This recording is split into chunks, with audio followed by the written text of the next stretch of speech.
penyampaian laporan panitia, perkenankanlah kami mengajak Bapak Ibu hadirin sekalian untuk marilah kita memanjatkan puji dan syukur kepada Tuhan Yesus, Kepala Gereja kita, yang atas kasih dan anugerahnya telah memungkinkan kita semua untuk hadir pada resepsi pembukaan persidangan ke-43 Klasis GPM Khairatul di Jemaat Rambatu.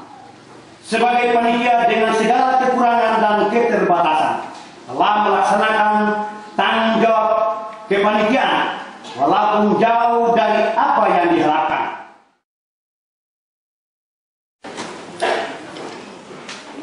Hadirin yang berbahagia, saat ini kita berkumpul bersama untuk menggelar sidang ke-43 Klasis GPM Khairatul. Gereja yang memiliki ketahanan iman, kemandirian teologi, daya dan dana dalam upaya peningkatan kualitas sumber daya manusia yang menghargai keutuhan ciptaan sebagai satu keluarga Allah menuju damai dan sejahtera, dengan tetap mengacu pada tema 5 tahunan kita, Tuhan itu baik kepada semua ciptaan, dan subtema tahun 2014 mencerdaskan umat untuk bersama-sama melakukan tugas pembaruan dalam kehidupan bergereja, bermasyarakat dan berbangsa.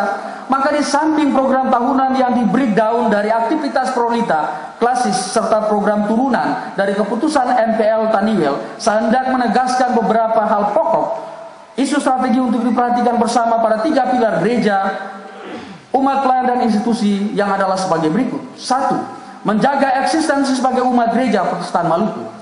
Menghadapi realitas lemahnya partisipasi umat dalam ibadah-ibadah kita berdasarkan hasil Monepa di tahun 2013, serta kecenderungan umat untuk meminta pelayanan dari pelayan bukan GPM, bahkan kasus-kasus keluarnya umat GPM ke gereja-gereja saudara, menjadi isu penting untuk dipercakapkan demi mendapatkan langkah-langkah strategi dalam rangka penanggulangannya. Salah satu langkah adalah dengan memaksimalkan kerja tim pembina tingkat klasis yang telah dipersiapkan di tahun lalu untuk melakukan pembinaan musik gereja, ibadah kreatif, spiritualitas pelayan dan pastoralia di jemaat-jemaat. Kapasitas pelayan yang berhubungan dengan penguasaan peraturan gereja agar para pelayan mampu menata pelayanan sesuai aturan gereja. Kapasitas pelayan dalam kaitan dengan penataan ibadah-ibadah jemaat, sehingga ibadah-ibadah menjadi ruang perjumpaan yang mengasihkan umat yang beribadah. Kapasitas pelayan yang berkaitan dengan pengelolaan dan pengendalian terhadap masalah keuangan gereja, agar keuangan gereja dapat dikelola dengan baik dan tertanggung jawab, transparan dan akuntabel.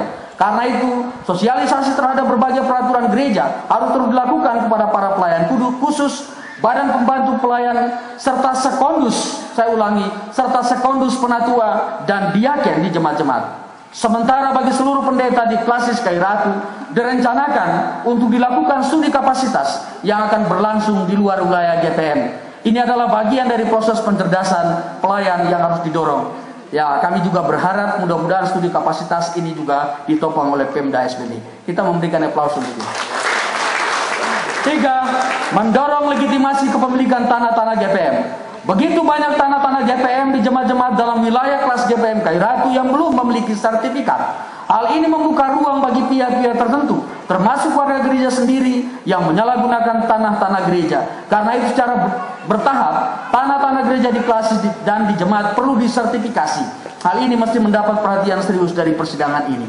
Kita tentu tidak saja berupaya membangun jaringan komunikasi dengan menggunakan jasa orari untuk menghubungkan jemaat-jemaat di pegunungan dengan pusat klasis, tetapi juga mempublikasikan kondisi pelayanan di jemaat-jemaat dengan semua potensi kekayaan yang tersedia melalui jaringan internet, khususnya dengan menggunakan website Sinode GPM pada link Klasis Khairatul. Di samping itu, memiliki database yang baik di jemaat-jemaat akan menolong kita mendrive pelayanan juga dengan baik.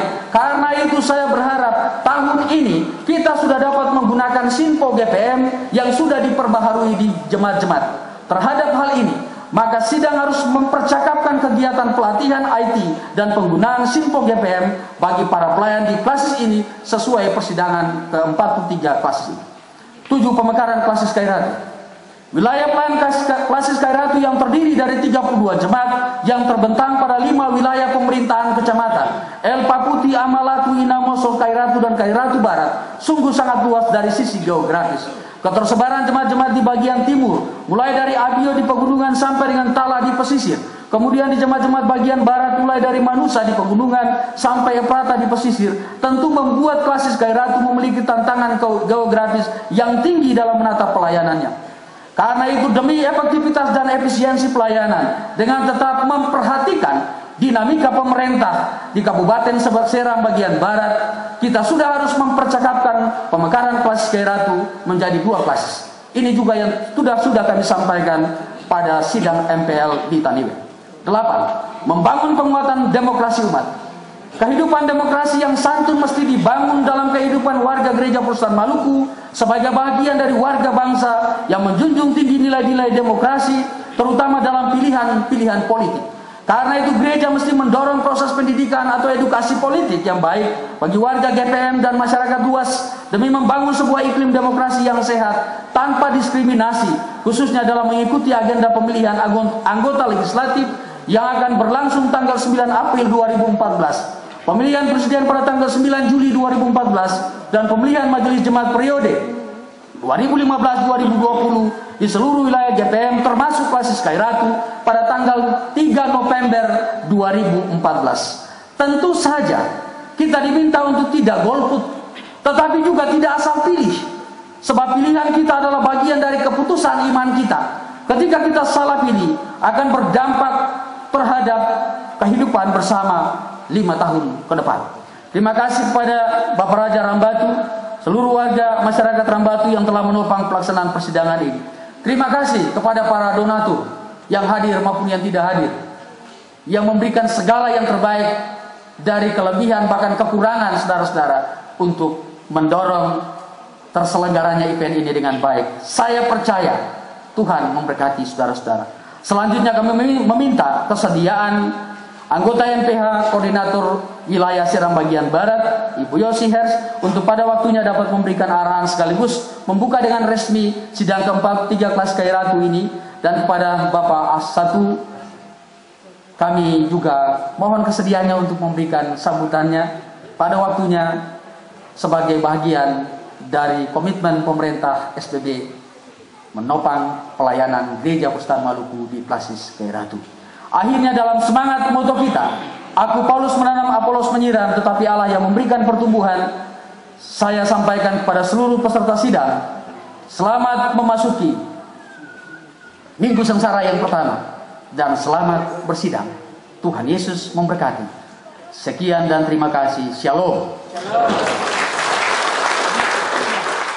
Dan terima kasih banyak untuk Tuhan Yesus yang adalah kepala gereja dan dunia ini, karena atas pimpinannya dan penyertaannya memungkinkan kita berayun-ayun kemarin di Klasis Khairatu untuk menuju jemaat di sini, jemaat Rambatu, untuk melaksanakan lagi satu agenda pelayanan yang sangat penting dan strategis di tingkat klasis, yaitu pelaksanaan persidangan klasis Gereja Protestan Maluku Klasis Khairatu yang 43.